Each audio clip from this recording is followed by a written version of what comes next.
அவர் நல்லா இருக்காரு டாக்டர். இப்போ என் பிள்ளைக்கு தான். என்ன உன் பையனை எலி மருந்து சாப்பிட்டானா?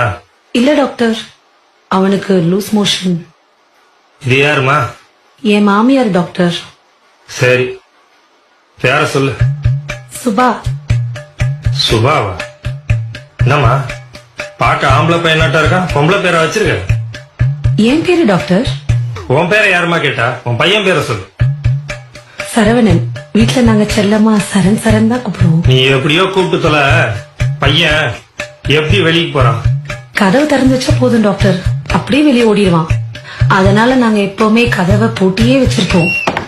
ஏமா நீ எப்பவுமே இப்படித்தானா? இல்ல டாக்டர், வீட்டுல நான் சுடிதார் நைட்டி எல்லாம் போடுவேன். வெளியே வந்திருக்கேன், அதனால புடவை கட்டியிருக்கேன். ஐயோ ராமா, உன் புருஷன் ஏன் விஷம் குடிச்சான்னு இப்பதாம்மா தெரியுது. பையன் சாப்பிட்டானா? இல்ல டாக்டர், அதுக்குள்ள அவன் கையை கழுவிட்டேன். இல்ல வாயில எடுத்து ஏதாவது வச்சிருப்பான். மா படுத்தாதம்மா, நானே டென்ஷன் ஆக கூடாதுன்னு பாத்துட்டு இருக்கேன். நீ போய் உன் புருஷன் வர சொல்லுமா. அவரு வெளியே போயிருக்காரு டாக்டர். ஏமா நான் சொல்றத கேட்டு கொஞ்சம் கரெக்டா சரியா சொல்றியா?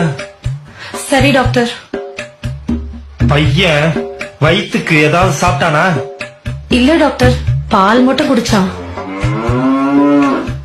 பால காய்ச்சி குடுத்தியா? தாய்ப்பால எப்படி டாக்டர் காய்ச்சி கொடுக்க முடியும்? மா பையனுக்கு 3 வயசு ஆகுது, இன்னுமா தாய்ப்பால் குடிக்கிறான்? இல்ல டாக்டர், என் குடும்பத்துல எல்லா குழந்தைகளுக்கும் 5 வயசு வரைக்கும் கட்டாய தாய்ப்பால் கொடுக்கணும்னு எங்க மாமியார் சொல்லிருக்காங்க டாக்டர். ஆமாமா, இப்ப உன் குடும்ப கதையெல்லாம் எனக்கு ரொம்ப முக்கியம். ஏமா பையன் ஏதாச்சும் சாப்பிட்டானா? பால் தவிர ஆவின் பால் மாதிரி ஏதாவது சாப்பிட்டானா? ஆவின் பால்லாம் இல்ல டாக்டர், நாங்க ஆரோக்கியம் தான் வாங்குவோம். அம்மா, என்னத்த வேணா வாங்கி சொல்லமா, அந்த கருமத்தை அவன் குடிச்சானா? இல்ல டாக்டர். மோஷனு தண்ணி மாதிரி போறானா?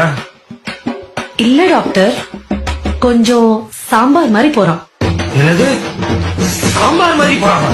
அதுல கொஞ்சம் சோத்தை போட்டு பிசைஞ்சு அவனுக்கு ஊட்டு.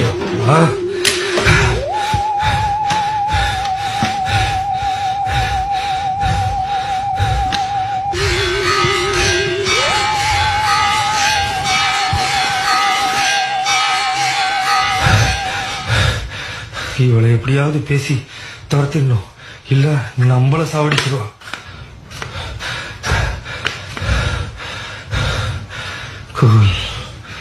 குலாப்பா அம்மா.